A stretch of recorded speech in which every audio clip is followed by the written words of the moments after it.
नमो कृष्णमूर्तिं परं ज्ञानमूर्तिं भ्रमितान्धजीवस्य खलु दीपस्तम्भं प्रकाशितो मुक्तिमार्गश्च येन प्रज्ञां च दैवीं प्रतिभां नमामि।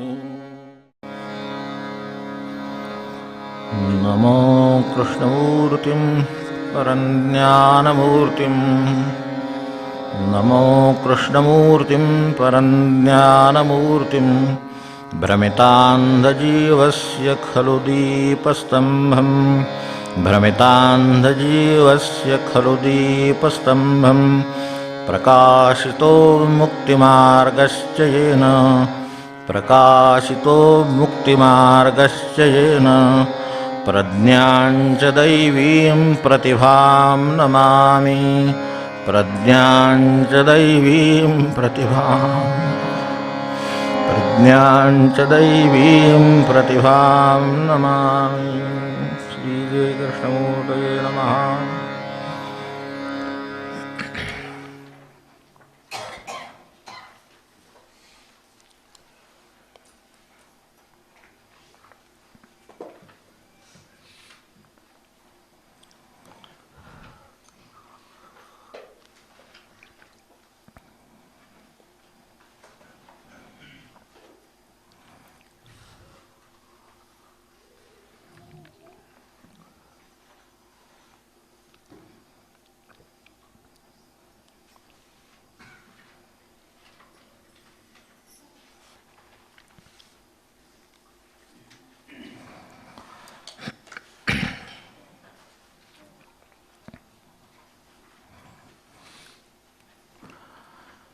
कृष्णमूर्तींचा अभ्यास म्हणजे स्वतःचा अभ्यास आणि त्याच्याबरोबर जवळच्याचा अभ्यास, आपल्या संपर्कातल्या माणसाचा अभ्यास, ते सगळे आरसे आहेत. त्याच्यात प्रतिबिंब दिसतं आणि स्वतः शोधत चाललं तर आणखीनच चांगलं असतं. तर आज शोधावं. अगदी एक किंवा दोन साधे मुद्दे त्याचा विचार केला तर अगदी साधा मुद्दा म्हणजे एक की मुलांना असं वाटतं आपण आजारी पडतो, म्हणजे पडतात मुलं हवेनं पाण्यानं अमक्यानं तमक्यानं आजारी पडतात. त्यांचा प्रश्न आहे मुलांचा असा कृष्णमूर्तींना, किंवा आजारी पडतो त्यावेळेला आमचे पालक एवढे घाबरे गोबरे का होतात? For the worry and worry and worry, एवढे घाबरे गोबरे का होतात?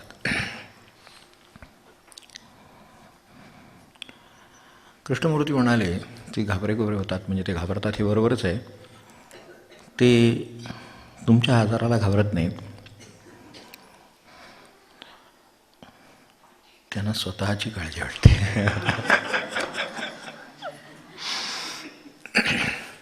समजा हा आजार आटोक्यात आला नाही किंवा त्याचं काहीतरी वेगळं स्वरूप झालंच उद्या आणि नियंत्रणात आलं नाही तर आपलं कसं होईल? अनेक वेळेला माणसाला खूप प्रकारे दुःख सोसावी लागेल, अनेक प्रकारे त्याला त्याचा खर्च येईल, त्याला असुरक्षितता निर्माण होईल आणि कदाचित हे विकोपावर गेलं तर काय होईल त्याची सर्वात मोठी भीती आहे की माझं कसं होईल. मग त्यावर त्याने विचारलं की एवढं मग व्हायचं काय कारण आहे? ते म्हणले तुम्ही त्यांची इन्व्हेस्टमेंट्स आहात असं ते समजतात. त्यांच्या भाषेत सांगायचं म्हणून शब्द सांगू म्हणजे त्यांची इन्व्हेस्टमेंट आहे असं त्यांची समजूत आहे. आता इन्व्हेस्टमेंट बुडाली तर काय होईल असं जर एखाद्याच्या मनात आलं तर त्याचं काय होतं? ते तुमचं त्यांच्या आजार, वास्तविक आजार ही वस्तुस्थिती आहे, तिला उपचार आहे, तिला निसर्गाचा क्रम आहे, त्याच्यावर तुमचं काय जे असेल ते पथ्यपाणी अमकं तुमकं हे सगळं आहे. ह्यात भयाचा किंवा घाबरण्याचा किंवा एवढं they are worried and worried तर त्याचं काय कारण असावं? तर त्याचं हे कारण नाही, त्यांची ही कारणं आहेत. तेव्हा ते तुम्ही समजून घ्या, कारण आता तुम्हाला समजून घेता येण्यासारखं आहे. त्यांना आता हे समजून येईल का नाही कोण आठवतं? समजून आलं तर ते घाबरणारच नाहीत, ते उपचार करतील आणि आपल्या भाषेत म्हणजे नामाला लागतील, ह्या भाषेत सांगायचं तर ते आपल्या कामाला लागतील. तर तसं होत नाही. तर त्यांचे ते इन्व्हेस्टमेंटचे काय विषय आहे तर ते काय म्हणाले पुढे की तुम्ही पाहिलं असेल की त्यांना स्वतःला एक म्हणजे प्रत्येक माणसाला एक कंटिन्युएशनची अपेक्षा आहे, ज्याच्यातून अमरत्वाची कल्पना निर्माण झाली आपल्याकडे. ते इमॉर्टॅलिटी वगैरे जे काय प्रयोग झाले किंवा ते जे काय अमृत नामकं तमकं प्रयोग, हे सगळं जे ऐकतो आहे त्याच्यामागे माणसाची एक सूक्ष्म अपेक्षा आहे की मी टिकून राहावं. तसं ते टिकून राहण्यासाठी त्याची धडपड सुरू आहे. तर तो टिकून कशानं, आता कसं राहणार, शेवटी शरीर आहे त्याचं तर काही वय थांबवता येत नाही. अनेक प्रकारे ह्याचे सुद्धा प्रयोग जे त्यात पुढे गेले त्यांनी करून बघितले, पण त्यांच्या लक्षात आलं की हे शेवटी सोडावतात. 100 वर्षाचं शरीर 100च वर्षाचं ठेवता येतं, एक योग आहे शेवटी, त्याचाही एक मार्ग आहे. पण शेवटी 100 वर्षाचं शरीर समजा 1000 वर्ष 100 वर्षाचंच ठेवलं तर पुढं काय? ते एकदा तुम्ही समाधी सोडली की ते लगेच काय जे 1100 वर्ष झाली ते 1101 वर्षाचं होणार की झालंच, त्याचा विनाशाची त्याची वेळ ठरलेलीच आहे, त्याप्रमाणे ते नष्ट होतं. हा अनुभव योग्याने घेऊन बघितलेला आहे. तर त्या अर्थाने ते मग कंटिन्युएशन म्हणजे त्यांना जे अमरत्व पाहिजे किंवा त्यांना जी अपेक्षा आहे तशी आपण टिकून राहावं असं, तर ते टिकून राहतात ते नामाच्या रूपाने, त्यांच्या नाम म्हणजे हे नाम नव्हे, नावाच्या रूपाने तेव्हा नावाच्या रूपाने राहू इच्छितात, प्रॉपर्टीच्या रूपाने राहू इच्छितात. हे त्यांचे सगळे शब्द आहेत जे आपल्याला अगदी कळणार आहेत, मी त्याच्यावर काही भाष्य करत नाही. प्रॉपर्टीच्या रूपाने राहू इच्छितात, जमिनीच्या रूपाने राहू इच्छितात, स्थावराच्या रूपाने राहू इच्छितात, नंतर संपत्ती असेल तर संपत्तीच्या रूपाने राहू इच्छितात. असे त्यांचे सगळे प्रयत्न ते टिकून राहण्याचे प्रयत्न आहेत. वास्तविक मनुष्य जन्माला आला तो स्वतःला मुक्त करण्यासाठी आला, त्यामुळे नष्ट करण्याचे प्रयत्न व्हायला हवेत, त्याऐवजी ते टिकवण्याचे प्रयत्न करत आहेत. म्हणून एवढ्याशा आजारातसुद्धा एवढा मोठा घोटाळा होतो आणि तो सारखा आयुष्यभर पाठलाग करीत राहतो माणसाचा. याचं कारण काय असावं, तर हे आपण ओळखून घ्यावं आणि हा विषय समजतो.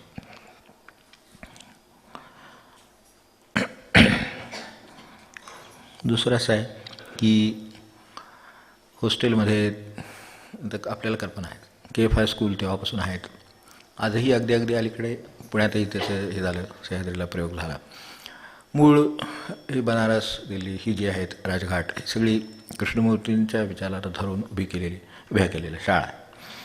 आता शाळा आहेत एकदा म्हटल्यानंतर त्याला सगळं बाकीचं लागू झालं, तरीसुद्धा थेट एकदम 10वीला बसता येतं तिथून, अशा पद्धतीचं त्यांनी गव्हर्नमेंटकडे करून घेतलं, व्यवस्था करून घेतली आणि त्यांना एका वेगळ्या वातावरणात वाढवावं असे ते शेवटी प्रयत्न करीत राहायचं असतं. शेवटी तसे हे प्रयत्न करीत राहण्याचा प्रकार तर तो त्यांनी केला.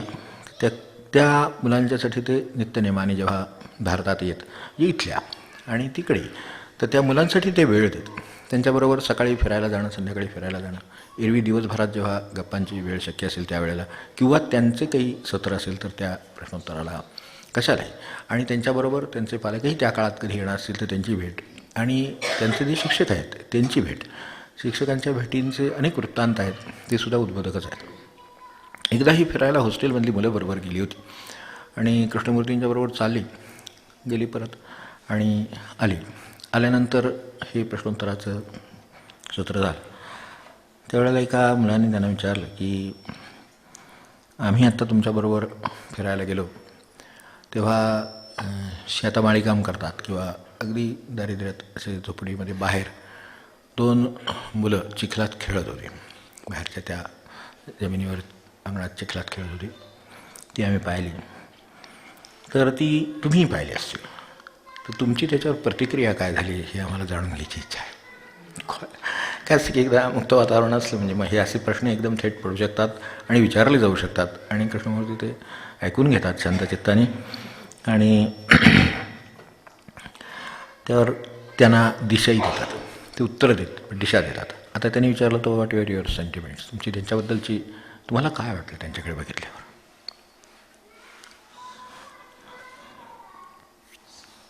ते म्हणाले माझी रिॲक्शन मी नंतर सांगतो तुम्हाला, तुमची काय झाली? तुम्ही त्यांना पाहिलं हे तुमच्या लक्षात आहे.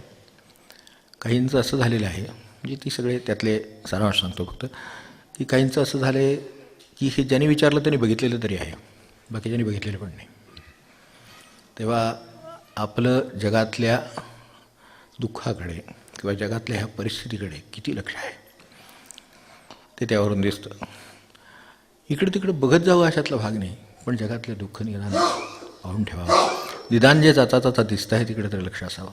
तर काही नाही म्हणणे आम्ही पाहिलं नाही, त्यांचं म्हणणं आहे आमच्या लक्षातच आलं नाही, आम्ही रस्त्याने गेलो हा म्हणला म्हणून तिथं ते खेळत होती, हे आता आम्हाला माहीत झालं, आमच्या काही हे लक्षात आलं नाही. आम्ही गेलो, तुमच्याबरोबर गप्पा चालल्या त्या, तुमच्याबरोबर गप्पा करीत आम्ही परत आलो.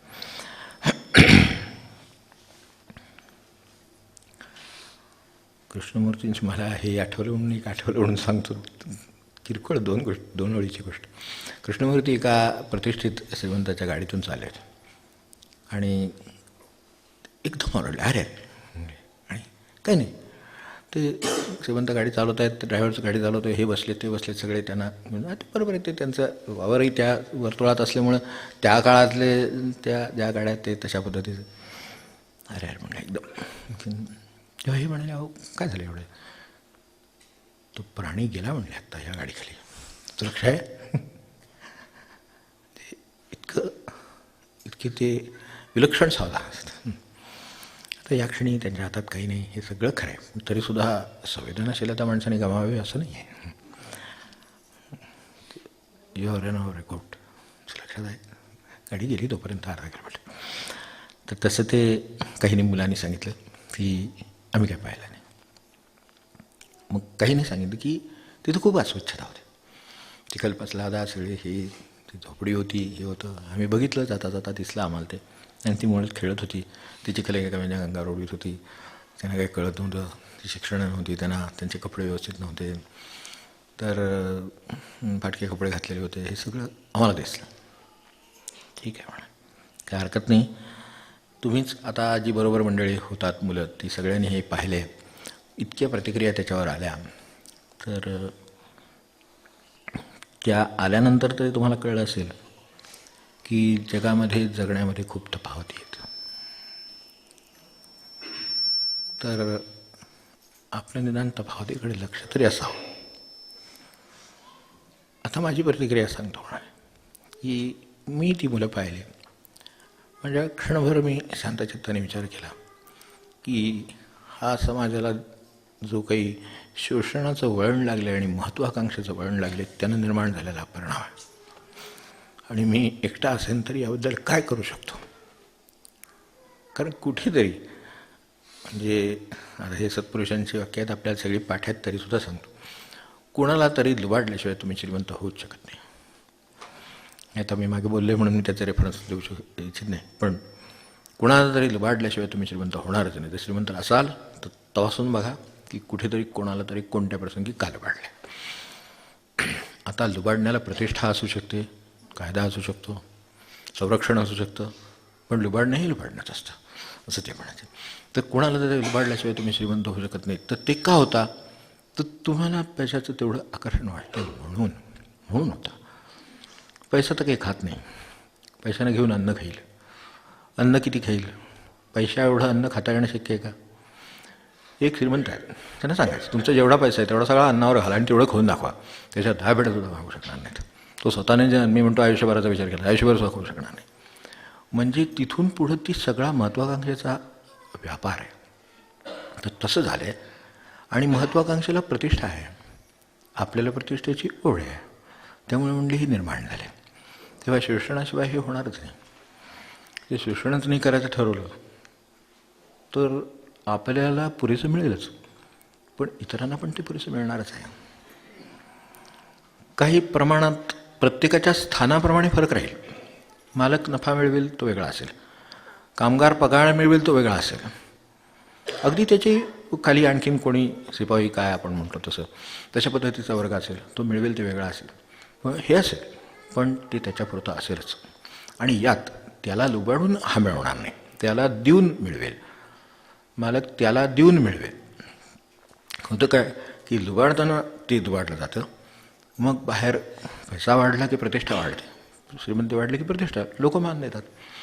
मग गरीब असलं तर मान ते येऊन गेले दुसरीकडे. त्याबद्दल मी आत्ता बोललो नाही, पण पूर्वी येऊन गेले की असे जर तुम्ही समजा असं गरीब असाल, यू आर थ्रोन अराउंड, कुठेही गेलात तर तुम्हाला प्रतिष्ठा मिळत नाही. एखादा समारंभ आहे, प्रसंग आहे, तुम्ही कल्पना करा एखादा गरीब मनुष्य, फाटका मनुष्य उभा आहे, तर तिथले कोणी अध्यक्ष कोणी उपाध्यक्ष कोणी येऊन या म्हणून त्याला नेऊन पुढे बसवणार आहेत. ते आले याच्याकडे कोणी बघणार पण नाही. तर हे सोशल स्ट्रक्चर आहे. तर ह्यामुळे हे निर्माण झालेले आहे.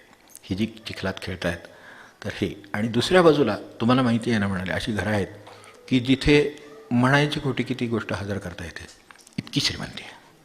त्यांनी म्हणावं आणि यांनी आणावं इतकी परिस्थिती आहे. तेव्हा एका बाजूला म्हणले माझी प्रतिक्रिया अशी झाली की एका बाजूला टोकाची श्रीमंती आणि एका बाजूला विलक्षण टोकाची गरिबी. तर हे कशातून निर्माण झालं, त्याच्यावर काही मला माझ्या परीनं करता येईल का, एवढा मी विचार करतो. तुम्ही करा, तुम्हाला जमला तो मार्ग तुम्ही काढा. हे काही सगळं बदलणार नाही, पण तुमच्यापुरतं बदलेल. तुमच्यापुरतं बदललं तर निदान तुम्ही काहीतरी करू शकाल. आणि मग स्वतःचा विचार आहे शेवटी.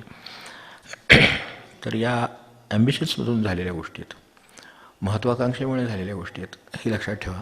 आणि त्या डिस्ट्रक्टिव्ह आहेत. तुम्हाला आज असं दिसतंय ते, म्हणून मग त्या काही वेळेला ज्या क्रांती होतात आणि ते उलटं होतं सगळं गणित, आणि हे विपन्नावस्थेत जातात आणि ते संपन्न होतात. हे जे काय आहे हे काही फार मोठं वेगळं आहे असं नाही, कारण पुन्हा तेच होणार आहे. मन तेच आहे, तेव्हा मन बदलल्याशिवाय हे होणार नाही. तर त्याच्यासाठी तुम्ही विचार करा. माझ्या क्षणभर मनामध्ये मला अत्यंत वाईट वाटलं की एका क्षणी अशी परिस्थिती आहे आणि दुसऱ्या बाजूला अशी परिस्थिती आहे. आता हे तर उचलून एकदम काही करता येण्यासारखी परिस्थिती नाही, हे मलाही मान्य आहे. पण माझ्या मनामध्ये मी महत्त्वाकांक्षेला आणि ॲम्बिशन आणि या गोष्टींना स्थान देणार नाही. बस मला जे ओळखो आणि न ओळखो, मी अनावर आहे. माझं त्यात आहे म्हटलेलं आहे. आपण जे ज्ञानेश्वरीत वर्णनं वाचली असतील तर त्यांनी जी सविस्तरच सांगितलं की ते त्याची स्तुती ऐकायला सुद्धा थांबत नाही, इतपत प्रतिष्ठेला किंमत आहे त्यांच्याकडे. कामाला किंमत जबरदस्त आहे, पण पुढच्याला कशालाच किंमत नाही. याची जी वर्णन आहे ते नुसतं वाचत गेलं तरी अस्वस्थता येते. अरे बरोबर उलटं आपण आपलं काम चाललं आहे हे लक्षात येईल. तर तो विषय आपण ह्या कलांचा एक छोटं सांगतो आणि थांबतो. तर अशा तऱ्हेचं एक प्रश्न विचारला आहे की ही दुःख तर दिसत आहेत, याच्यातूनच निर्माण झालेला हा प्रश्न पण वेगळ्या ठिकाणी की दुःखमुक्त असा समाज नाही का निर्माण होणार. ते म्हणले समाज दुःखमुक्त होणं ही गोष्ट शक्य नाही. म्हणजे आपण त्याच्यावर शक्य नाही असंही म्हणू नये, पण ते नाही होणार. कारण मुळात व्यक्ती दुःखमुक्त नाही आहे, समाज व्यक्तींचा बनलेला आहे. तेव्हा व्यक्ती दुःखयुक्त का आहे किंवा दुःखी का आहे हे शोधा. तिथं त्याची जी उत्तर असतील ती जर लागू झाली तर ती समाजाला आपोआपच लागू होतील. तेव्हा ती व्हायची असतील तर लक्षात ठेवा की ही जी महत्त्वाकांक्षा आहे, लुबाडणूक आहे, पिळवणूक आहे, तर ही सगळी आपण डोक्यात गोळा केलेल्या गोष्टी आहेत. तुम्हाला टाकता येणं शक्य आहे, त्या तुम्ही टाकल्यात तर अगदी पॅरलल, अगदी समांतर जर सांगायचं असेल तर आपण महाराजांच्या प्रवचनात जा आणि तिथे एक वाक्याचा विचार करा की आपण आपल्यापुरतं पाहावं हे तर म्हटलंच आहे, पण त्याच्याबरोबर आपण स्वतः शहाणं व्हावं. 100 वेळ आहेत, 99 राहतील. बरोबर तिथे तसं आहे. त्यामुळं मी शहाणपणाचा मार्ग आहे, तो चांगला मार्ग आहे हे मला पटलेलं आहे. तर मी शिकून घेतलं आणि त्याप्रमाणे मी वागलो तर माझ्यापुरतं काम झालेलं आहे. माझं जगातलं काही काम आहे, कारण मी ह्या कोट्यावधीमध्ये एक असणार, तर त्याच्यातलं एक कमी झालेलं आहे. आता कदाचित त्या दिव्याच्या प्रकाशामध्ये दुसरा कोणीतरी चालला तर 2 कमी होतील, 4 कमी होतील, 10 कमी होतील, हे शक्य आहे. तर त्यामुळं बरोबर तसंच्या तसं समांतर इकडे म्हणणं आहे की हे लुबाडणूक आहे, हे आहे, महत्त्वाकांक्षा आहे, काय किती गोष्टी. तर मला महत्त्वाची काही आकांक्षा नाही असं जर आपण ठरवलं तर जीवन सुखी होतं हे कळत नाही. महत्त्वाकांक्षेनं जीवन सुखी होतं अशी बाहेर त्याला रचना आहे, समाज रचना तशी करून ठेवलेली आहे. म्हणजे मग ही सगळे हे चालवता येतं असं. माणसानं जर अशा तऱ्हेची महत्त्वाकांक्षा नसेल किंवा ते पिळवणूक करीत नसतील, तर हे संचय करीत नसतील, तर हे जर नसेल तर मग समाजाचं त्या अर्थाने स्वास्थ्य राहणार. मग मायेचं काम, ते आपल्या भाषेत मायेचं काम थांबतं. करणार काय, कारण विषमतेला आधार नाही काही. संचय आहे म्हणून इकडे विपन्नावस्था आहे म्हणून, संपन्नावस्था आहे म्हणून काहीतरी होत आहे, तर तसं ते होणार नाही.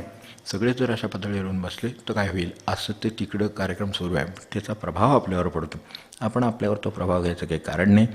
जसं आपल्याला आपण जेव्हात आलो, शरीरात बद्ध झालो, आपल्या भाषेमध्ये शरीरात बद्ध झालो, जन्म आला, मृत्यू अपरिहार्य आहे, हे सगळं खरं, पण मुक्त होण्याचं स्वातंत्र्य आहे. ते जसं इकडे आपल्या परमार्थात ठेवलेलं आहे, या विषयाच्या या संदर्भात बोलायचं तर परमार्थात जसं मुक्त होण्याच्या स्वातंत्र्याला कुठलाही अटकाव नाही आहे. बाकी कुठल्याही स्वातंत्र्यावर कधीही घटनात्मक बदलसुद्धा होतील आपल्या राज्यामध्ये, काय कुठेही काय, पण मुक्त होण्याच्या स्वातंत्र्यावर कोणी काढण्याला काय म्हणू शकत नाही. आता ह्याच्यात एक there is a thin line. ती बरोबर हे धोंडेराज महाराज आहेत ना, त्यांनी एका ठिकाणी एक त्यांची काही अशी वाक्य असतं एखादं, त्याच्यात कळतं. ते काय म्हणाले की ओझं तर आहेच म्हणले, आता हे अर्ध ठेवू आणि हे अर्ध घेऊन फिरू. त्यावेळेला काही कळलं नाही ते, पण ते तसं आहे की देह आणि देहबुद्धी ही दोन ओझी बरोबर आहेत. त्यातलं देहाचं घेऊन फिरू आणि अर्ध ठेवून फिरू. देहबुद्धी हे जे ओझं ठेवण्यासारखं आहे. मनाचे जे हे प्रणव अमका हे जे दोष आहेत, तर ते मला ठेवता येण्यासारखे आहेत. देह नाही ठेवता येणार, कारण तो आपल्या हातात नाही आहे तितकं ठेवणं सुद्धा. त्यामुळे तो घेऊन फिरायला काय हरकत आहे. त्याच्यावर वजन असलं तर फिरायचं काय अडचणच नाही उलटी. म्हणजे म्हटलं तर ते किती सोपं आहे, म्हटलं तर किती ते आता करायचा प्रश्न आला तर अवघडच वाटेल, पण करायचा प्रश्न आल्यानंतरच खरा प्रश्न आहे. मग तिथे काय उत्तर आहे त्याचं ते दिलेलंच आहे. तर ओझं आहेच, अर्ध ठेवून घेऊ आणि अर्ध घेऊन फिरू, कारण देह घेऊनच फिरावं लागतं म्हणजे त्या अर्थाने देह घेऊन फिरू आणि देहबुद्धी ती ठेवून देऊ. देहबुद्धीनी जे जे होतं ते सगळं मला ठेवता येण्यासारखं असतं हे लक्षात येत नाही. अडचण तिथं आहे. त्यांचं म्हणणं आहे की असं सोशल स्ट्रक्चर आहे म्हणून तुम्हाला तसंच करावं लागेल, असं काही नाही. निरुपद्रवीपणे सुद्धा तुम्ही कोपऱ्यात जगू शकता. दर्शनमध्ये एक कथा त्याबद्दल आहे. लोकांनी त्या शांतपणे जगू दिले, खूप झालं. ते औपरोधिक असलं तरी ते सत्य आहे. तर तसं हे त्यांचं म्हणणं की केलीच पाहिजे मिळवणूक, असं काही नाही. मिळवणूक केलीच पाहिजे असं काही नाही. हे जे सगळं आत्ता सांगितलं तसं तशा तऱ्हेचं तसं जगलंच पाहिजे असं काही नाही. आपल्याला कळलेलं आहे, आपण बरोबर जगतो, तर आपण ते बरोबर जगावं. आता धडपड आहे त्याच्यामध्ये सुद्धा. आता देहबुद्धी ठेवायची म्हणजे सोपी गोष्ट नाही हो. जेवणाला उशीर झाला तर आपल्याला पाहिजे प्राण खालीवर होतो. ताट पडले, अजून काय नाही, वेळ झाले, 5 मिनटं झाले, बसलो, 5 मिनटं झालं. आता मग असं असलं तर देहबुद्धीचा संबंध कसा आहे ते कळेल. मग ते ओझं काय आहे ते पण कळेल. त्यांनी ताण का निर्माण होतात हे पण कळेल. ते एका देहाबद्दल धरून हे सगळं आहे. तर आता हे सगळं आहे त्याच्यामध्ये जेवणापासून सगळं आहे. देहबुद्धीला देहाला धरून जो विचार होईल तो मला त्रास न होता काय करता येण्यासारखं असलं तर परमार्थ आहे. आता परमार्थ तो स्वतःला सगळा त्रास घेऊन करायचा आहे. आता हे दोन्ही कसं जमायचं, मग ते प्रयत्नानं जमायचं. मग त्याच्यासाठी ही आपली साधनेचा मार्ग सांगितला तो त्यासाठी की जा सावकाश, शनै शनै, ठीक आहे, काय हरकत नाही, जाता येईल. ते म्हणले हे सगळं येईल. आणि तुम्हाला हेच खरोखरच जर याबद्दल असं वाटत असेल तर तुमच्या लक्षात येईल की त्या मुलांना आपण दुर्लक्षित करू शकत नाही. त्यांच्यासाठी आपण काहीतरी करणार आहोत. पण ते त्यात पुन्हा समाजरचना आहे, स्ट्रक्चर आहे, हे लक्षात ठेवा. त्यासाठी काहीतरी कराल तर सामाजिक कार्य होऊन बसेल, ते नका करू. कारण तिथे तुम्ही पुन्हा एकदा आणखीन एकाच सापळ्यात अडकणार आहे. इथे सापळा आहे, तिथेही आहे, तर तिथे अडकणार आहात. जी मदत करायची त्याच्यासाठी नुसता तुमचा जरी स्नेह प्रेम काय जे आहे ते जागृत झालं तरी खूप झालं. तुम्ही आनंदात असाल आणि तुम्हाला त्या क्षणी जे वाटतं आहे ते तुम्ही कराल. मुलांना शाळेत गेल्यानंतर बघितलं तर त्याच्याबरोबरच्या मुलाकडे काय नसलं, डब्यात त्यांनी काय आणलं नाही, किंवा समजा काय त्यांनी काय त्याच्याजवळ पाठी नाही, त्याच्याजवळ काय वस्तू नाही, यांच्याकडे आहे ती देऊन टाकतात आणि घरी आल्यावर मार खातात साध्या भाषेत. तुला कळत नाही का आपल्या वस्तू सांभाळायच्या? काय केलं, हरवली का? हरवली नाही, मी दिली का? दिली जरी त्याच्याकडं नव्हती म्हणून ती दिली. हे इतकं सरळ खरं निर्व्याज माणसाची मनाची अवस्था आहे. पण त्याची शेवटी व्याजासकट काय अवस्था होते ते बघा. ते निर्व्याज वेगळं, हे वेगळं असं. तर आपल्याला थांबायचं, एवढं पुरेसं आहे. विचार तरी करायला लागू, पुढे बघू. जानकी जीवन स्मरण जय जय राम.